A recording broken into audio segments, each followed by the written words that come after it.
Keyif olar. Dedim mi? Hadi yetişir. Yetişsin.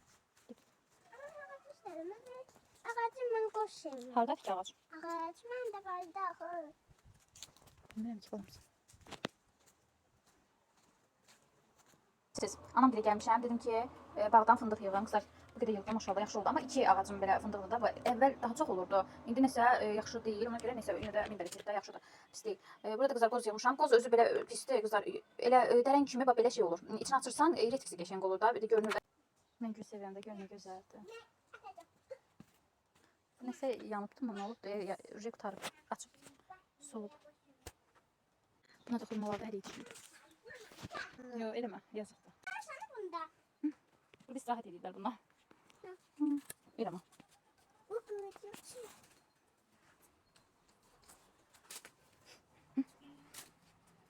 Yazıqdır, qorxur gedir eləmə.